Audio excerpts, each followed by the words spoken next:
She thought it was just a relic. The Yamanaka clan sealed it for a reason.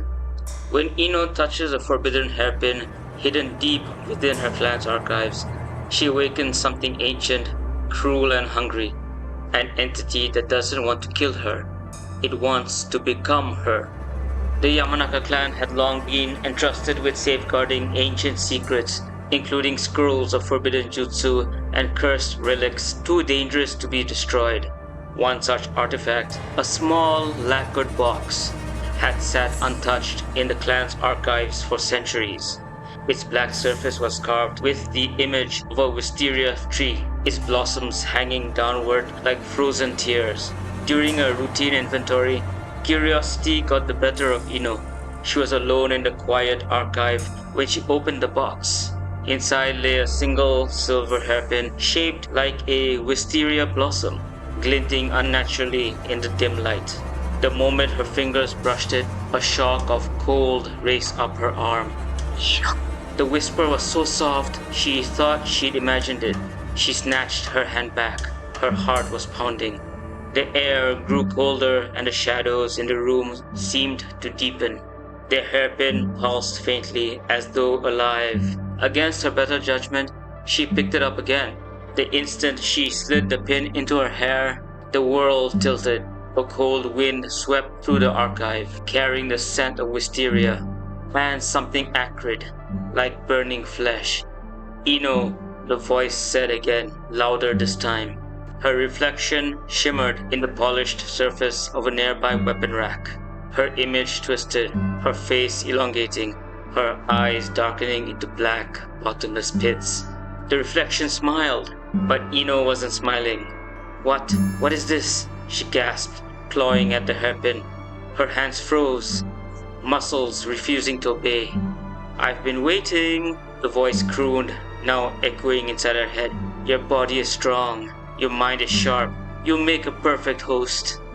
If you're enjoying the story so far, don't forget to subscribe to the channel for more Naruto horror and dark anime fiction. Her vision blurred as the entity forced its way into her consciousness. Memories that weren't her own flooded in. Wars fought in the shadows. Blood spilled in the name of power. Screams of those who had fallen victim to the pin's curse. The hairpin was a vessel, a prison for a vengeful spirit sealed away long ago. Ino staggered as her reflection stepped out of the metal surface and into the room. The spirit now wore her face, but none of her warmth. It tilted its head, smirking. You can't fight me, you'll fade, just like the others, it said, its voice dripping with malice. No, Ino growled. She was a Yamanaka, trained in mental combat since childhood. This is my body, my mind. She launched a mind-body switch technique, not outward, but inward, diving into her own mindscape to confront the invader directly. Inside her mental world, chaos reigned. A massive wisteria tree had taken root at the center of her consciousness, its vines strangling her memories, tightening around fragments of her identity. Beneath it stood the spirit, its form flickering like a dying flame. You're strong, it admitted, plucking a flower from the tree, but not strong enough. You can't win. Ino lunged, chakra flaring as she severed the vines one by one. The spirit laughed. The sound echoed endlessly through her mind. Every cut only makes me stronger. This tree feeds on your strength, your memories. Soon, there will be nothing left of you but a hollow shell. Quick reminder, subscribing really helps the channel grow and ensures you don't miss future chapters and podfics like this one. Ino gritted her teeth, refusing to give in. She changed tactics, focusing not on the vines but on the roots, the source. With a concentrated burst of chakra, she tore through the roots anchoring the tree to her mindscape. The backlash sent a shockwave rippling through her consciousness.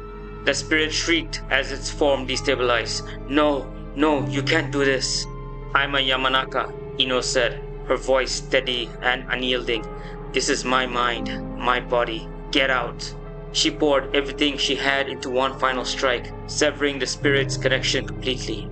The wisteria tree crumbled into ash. The spirit dissolved into nothingness. Ino opened her eyes. She was back in the archive, gasping for breath. The hairpin lay on the floor before her, its once brilliant surface now dull and cracked. Shaking, she picked it up and placed it back into the lacquered box. This time, she added multiple layers of sealing jutsu before locking it away. As she turned to leave, she thought she heard a faint whisper, "This isn't over." Ino paused, then straightened. She wasn't afraid. If the spirit ever returned, she would be ready. The end.